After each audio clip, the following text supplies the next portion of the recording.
Now available on Tata Sky channel number 526.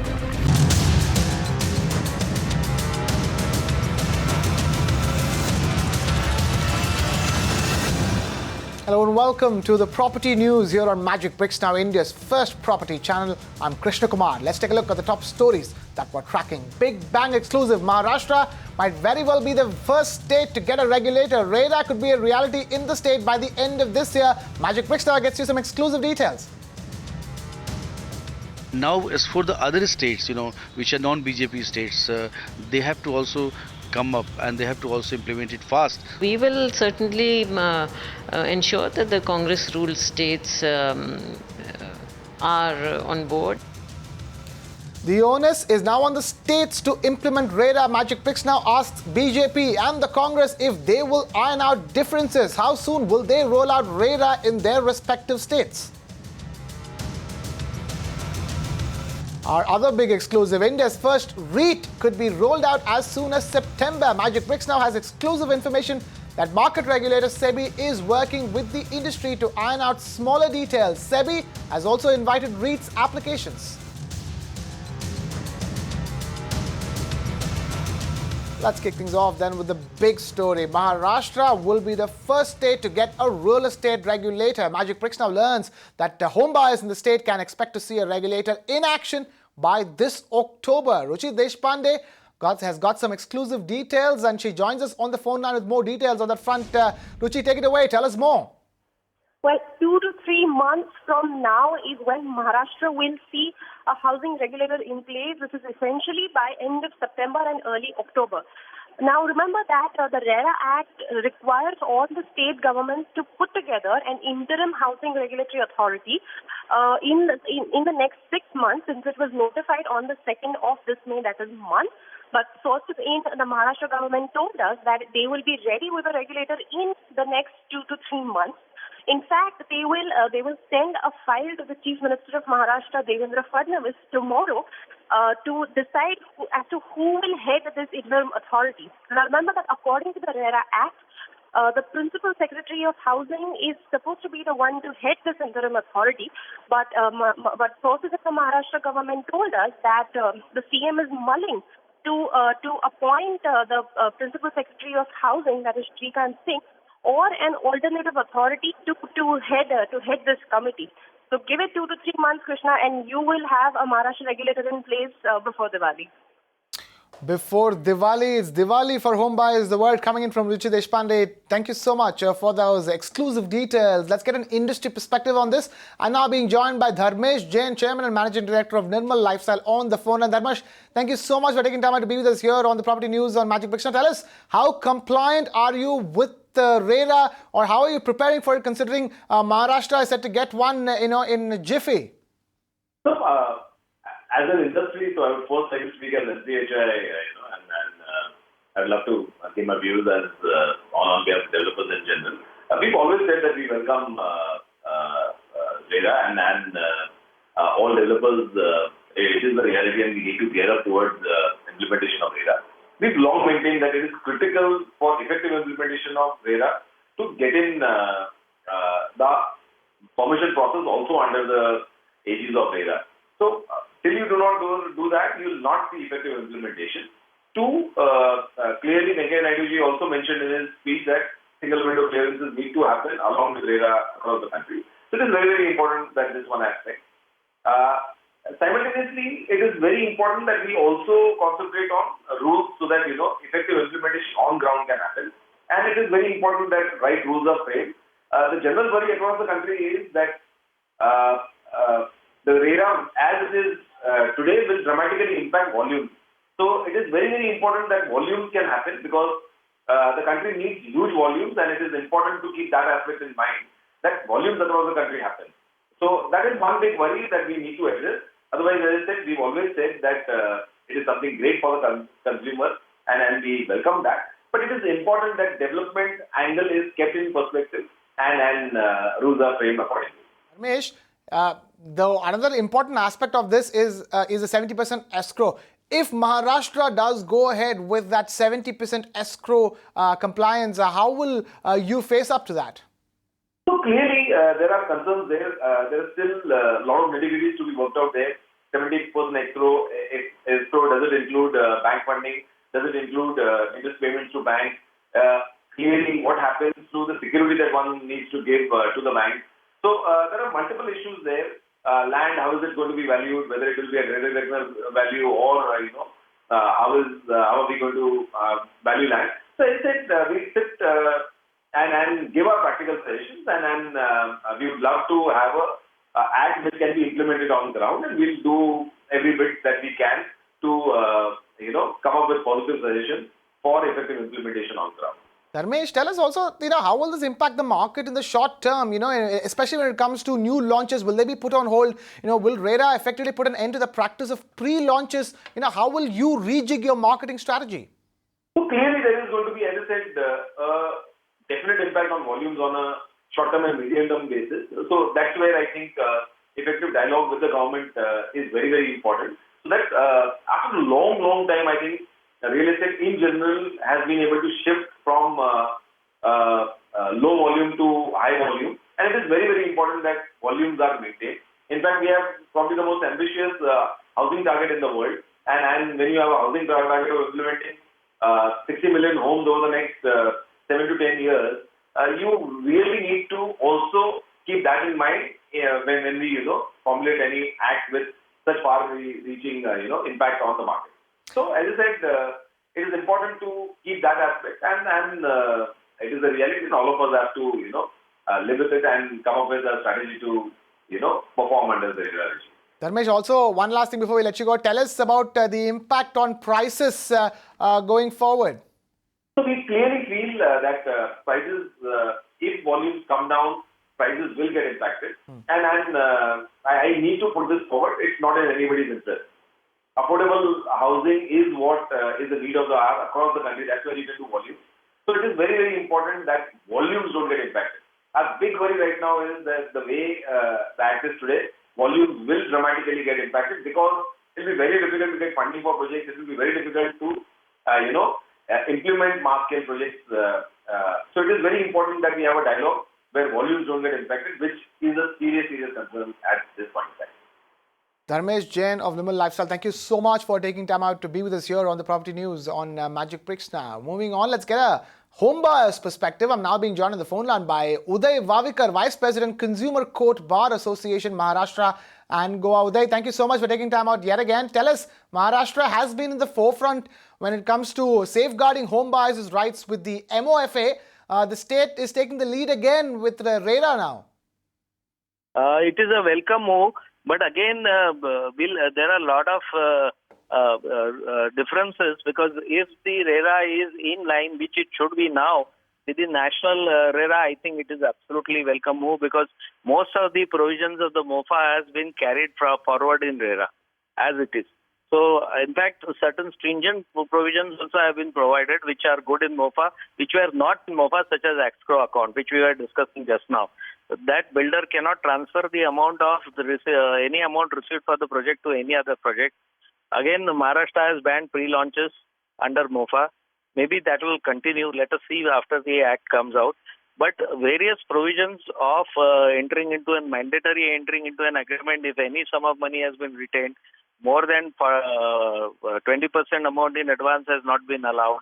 Further, there will be a criminal action if the builder does not comply. The statutory obligations are again welcome.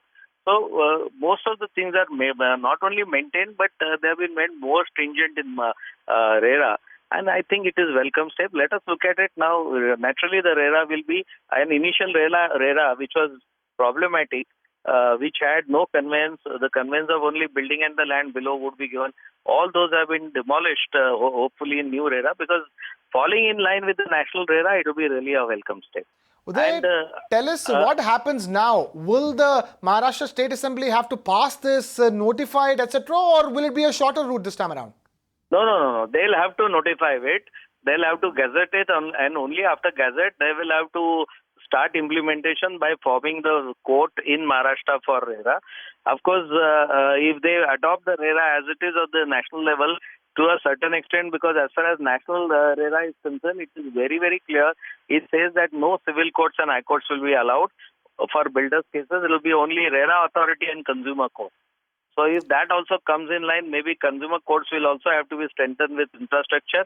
Until such time, the projects which are under MOFA, because until it comes into a gazette, MOFA will be applicable, because only after coming of the gazette, then MOFA will be repealed.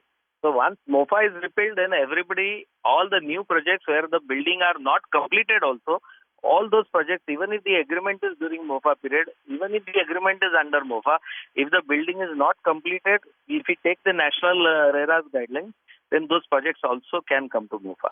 Uday, how long do you expect to take, before we see a rollout of tribunals and etc.? At least 1.5 to 2 years. Because even national RERA, still it will take 1 year to roll out with the courts, etc. All right, and what happens to the MOFA now? What happens to the MOFA now? And at the end of Maharashtra getting its own regulator. See, the only dangerous thing that is coming, I don't know whether it is good or bad, but with the MOFA getting repealed on the passing of the RERA and the Gazette, okay, the deemed conveyance will not be there, which was there in Maharashtra. Because I still don't think new RERA has got more provision of deemed conveyance, which was allowed as a special provision and amendment in MOFA. So all those deemed conveyance people, once the MOFA is repealed, cannot go to deemed conveyance. And will it be as effective as the MOFA has been, the RERA, for Maharashtra? That has to be, see, provision-wise it is effective, but I think MOFA was more proven, more matured, more Supreme Court judgments were there. Here it will be new for as far as interpretations are concerned. But by and large, if you ask my personal opinion, the RERA is also an improvisation on MOFA. Though certain provisions like parking to be sold or not to be sold are still in limbo. But if you take by and large, it is at least will be in line with the National Act, and there will be a lot of uniformity in implementation, lot of uniformity, and small fly-by-night operators will be curtailed by the provisions of the escrow account. All right, Uday, we'll let it go there. Uday Vavekar, thank you so much for taking time out to be this here, the Property News on Magic Bricks now. So Maharashtra leads the way. The race to implement RERA in states has officially begun. Magic Bricks now also caught up with the representatives of the BJP and the Congress to find out how they intend to roll out RERA in states ruled by them. Our correspondent Deepa Rana caught up with Kumari Selja of the Congress party, one of those who drafted the initial real estate regulator bill. Listen to that conversation. Well, it has been a fairly long time. I remember since the conception of this bill, which was roughly around 2009-10. It's come a long way. It has seen many changes, but I'm certainly very satisfied that it has seen the light of day, and now the home buyers can look forward to a fairer deal. What about the projects which are already stuck? Some of the home buyers all across the country are now saying that existing projects, because of which RERA was first initiated, should also be included in the real estate bill. What do you have to say to that? Well, there are technicalities. Many of the ongoing projects will also be taken into account, and some of the older ones may not fall into its purview, but certainly all future projects will be part of this. Many of the ongoing projects will also become part of this. And what is the role of the states, the vital role which the states will actually play in making RERA effective? Absolutely, absolutely. The states are the ones which will have to set up the whole system and designate officers, and a lot more needs to be done. But I'm glad the Act has been notified, and soon I'm sure that all the states, because they're very responsible, and there's a lot of pressure from the home buyers, and I'm sure that one by one the states will take into account all these problems that are being faced, and they will put the necessary structure. Until now, the BJP has been very supportive of this bill. In fact, the Congress has been very supportive of this bill, and it's because of the majority in the opinion that this bill was actually made a law. So now, do you think that the Congress, the ruled states, will also hurry up and would you support this bill in your states as well? How soon can we expect? Absolutely, because this bill was supported by, I would say, almost every party, cutting across party lines, and you saw how the debate also took place, And no matter which party is in power in any state, whether it's Congress or any other party which is there ruling, I'm sure they will all be on board, and we will certainly ensure that the Congress ruled states are on board, and they will set up this necessary systems and structures. Now, Deepa also caught up with Sudesh Verma, national spokesperson of the BJP, who told us how the party is planning to roll out RERA in BJP-ruled states. Take a look.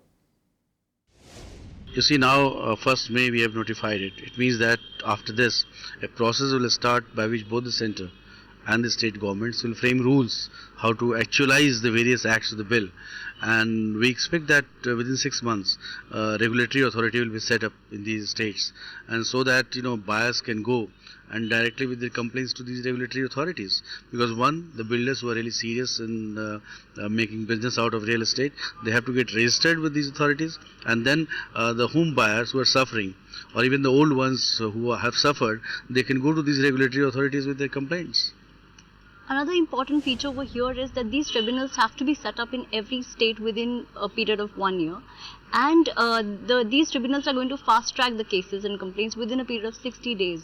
So how soon can we expect at least the BJP run states to have this tribunal set up? Yeah, we are very sure that ASAP is the word for you, because we are very serious about it. We know that home buyers are suffering. We understand the pains of those people, and the very fact that we have expedited the bill, which means that now we will implement it. And now, as for the other states, which are non-BJP states, they have to also come up, and they have to also implement it fast, so that redressal is given to home buyers and also real estate players. So what would you want to say to the home buyers who have been long waiting for this bill to become an act, and now that it has become an act and notified, a big cheer coming from them? So what would you want to say to the buyers? You see, regulation was long due in this sector, which was almost running like a non-compliance kind of irresponsible kind of behavior used to be seen in real estate sector, which is a huge sector in the country, and that is going to be a growth sector as well. So there was a need for regulator, and we have fulfilled that gap. We also caught up with K.K. Mistry, Vice Chairman and CEO of HDFC, India's largest mortgage lender, and he is very optimistic about RERA slowly inching towards becoming a reality. I think it definitely brings in a lot more transparency in terms of disclosures, and I think it will give individuals, normal middle income people who don't have the wherewithal when they go to buy a house, to give them the confidence that somebody in the system is looking at what the builder is doing, and the monies that is being collected is going explicitly into the construction of the project. He will get to know how much carpet area he has got, and so on and so forth. So the level of disclosures and the transparency which will be there will give him a lot more confidence. Moving on to the other big story that we're tracking over here, market regulator SEBI has invited applications on REITs. The regulator is working with the industry and advisors to iron out the smaller details of REITs, which will effectively be real estate mutual funds. We have Amita Balachandra getting us more details on that story. Amita, take it away. Tell us more. Absolutely, Krishna. Market regulator SEBI has started inviting applications for that first REIT in India. And of course, we here at Magic Bricks now hear that that first real estate investment trust will be launched by the end of this year. What we hear, of course, so far is that SEBI is working on an international valuation standard for REITs. And of course, it has written to various states asking them to ease stamp duty regulations at this point, which is a big hurdle.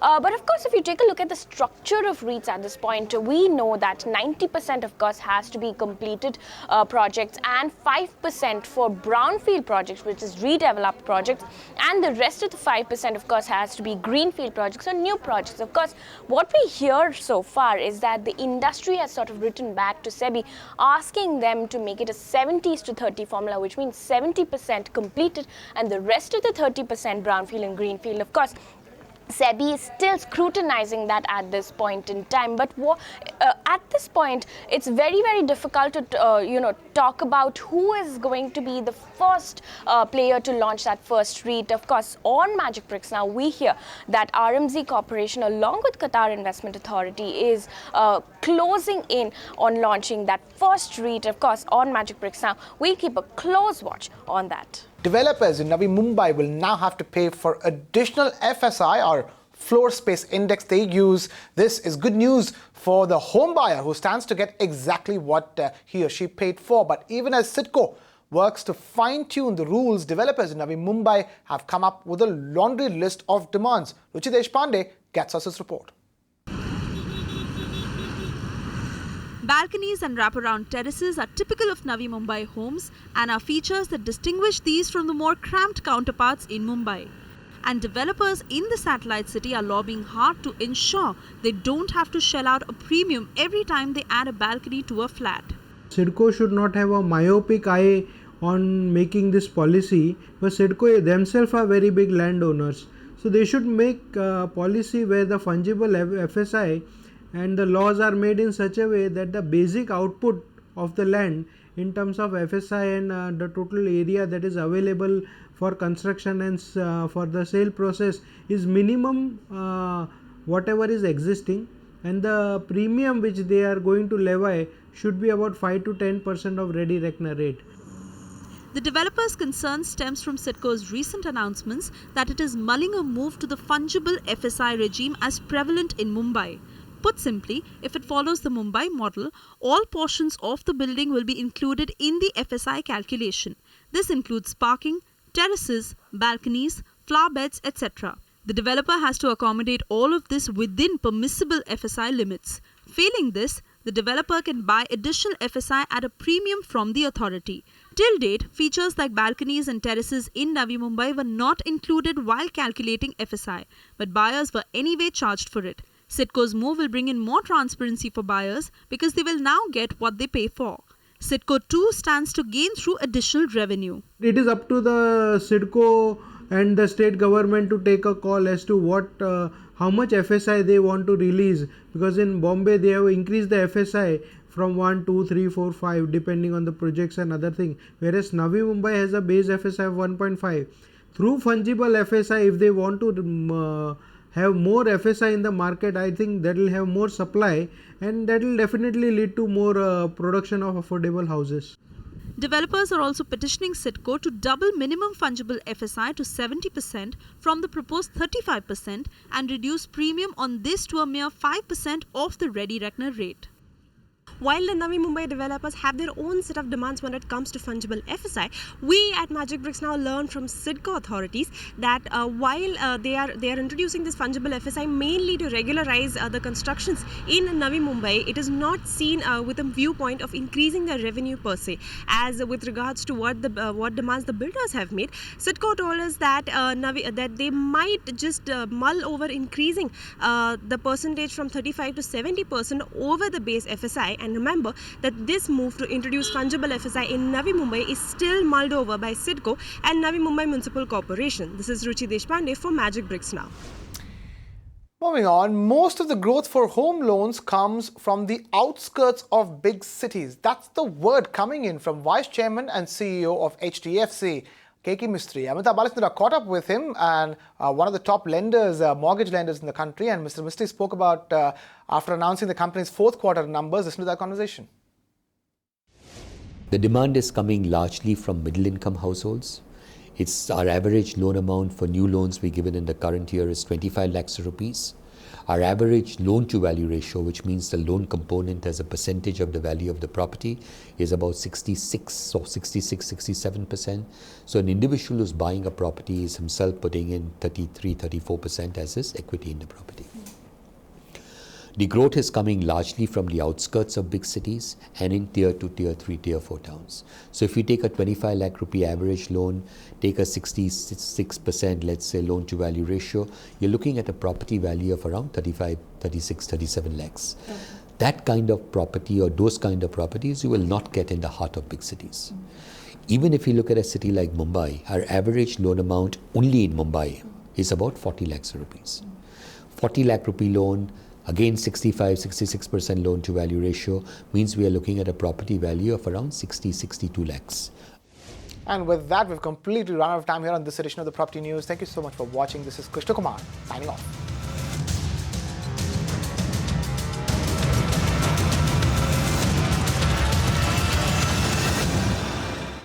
You can watch live TV on our website mpnow.in.